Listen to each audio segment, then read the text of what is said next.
നിങ്ങളുടെ favourite shows ഇനി ഒരിക്കലും മിസ്സാവില്ല. ഇപ്പോൾ C5 കാണും നിങ്ങളുടെ ഫേവറേറ്റ് ഷോസ് തികച്ചും സൗജന്യമായി.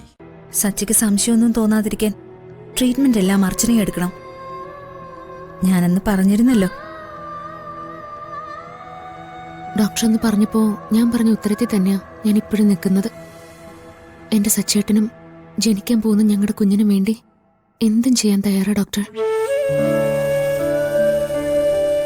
ആതിരയുടെ കുഞ്ഞിനെ ഞാനെടുത്ത് ലാളിക്കുമ്പോഴും കൊണ്ടു നടക്കുമ്പോഴും ചിലപ്പോഴെങ്കിലും സച്ചേന്റെ മനസ്സ് നേരുന്നുണ്ട്.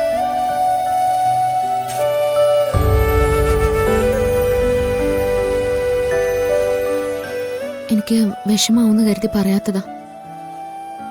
അതുപോലെ തന്നെ സച്ചേട്ടൻ മോളോട് കാണിക്കുന്ന സ്നേഹം കാണുമ്പോൾ ചിലപ്പോഴൊക്കെ ഞാനും തകർന്നു പോകും.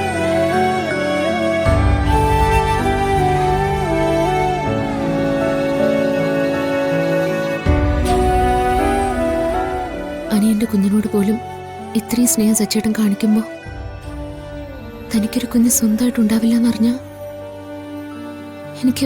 എനിക്കതിനെക്കുറിച്ചൊന്നും ആലോചിക്കാൻ കൂടി വയ്യ.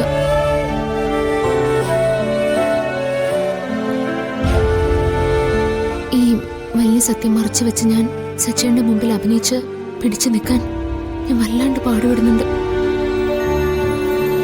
ഏതെങ്കിലും ഒരു ഘട്ടത്തില് എന്റെ മനസാക്ഷിക്ക് നിരക്കാത്തതാണ് ഞാൻ ചെയ്യുന്നത് എന്നൊരു തോന്നല് എനിക്കുണ്ടായോ? ഞാൻ പറഞ്ഞു പോയോ? ഞാൻ കാരണം എന്റെ സച്ചേട്ടൻ.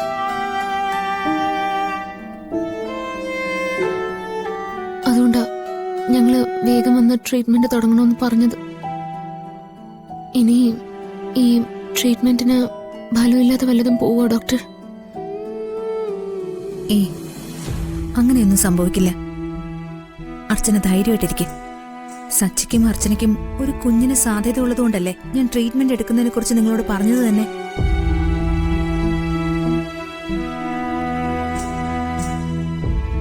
സച്ചിയുടെ പ്രശ്നം നമുക്ക് ട്രീറ്റ്മെന്റിലൂടെ മാറ്റാവുന്നതേ ഉള്ളൂ. അതിനൊപ്പം നിങ്ങളുടെ പ്രാർത്ഥന കൂടി ഉണ്ടാവുമ്പോ വേഗം അർച്ചന ഒരു അമ്മയും സച്ചി ഒരു അച്ഛനും ആവും.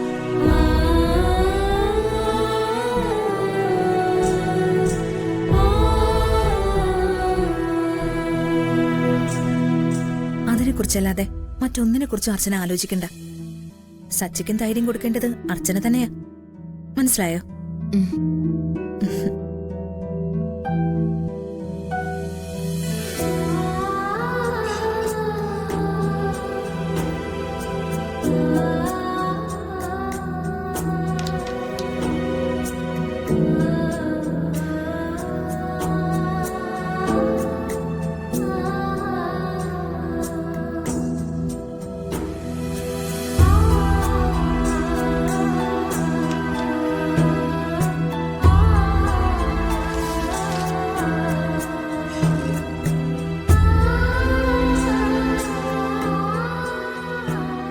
ഇതിൽ ഞാൻ എഴുതിയിരിക്കുന്ന മെഡിസിൻസ് എല്ലാം രാത്രി സച്ചിക്ക് കൊടുക്കണം.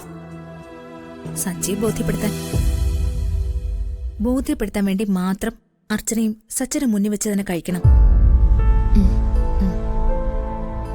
ഞാനങ്ങനെ പറഞ്ഞത് മറ്റൊന്നും കൊണ്ടല്ല. അർച്ചന കഴിക്കാതിരിക്കുന്നത് സച്ചിയില് ചിലപ്പോ സംശയം ഉണ്ടാക്കും. അതാ.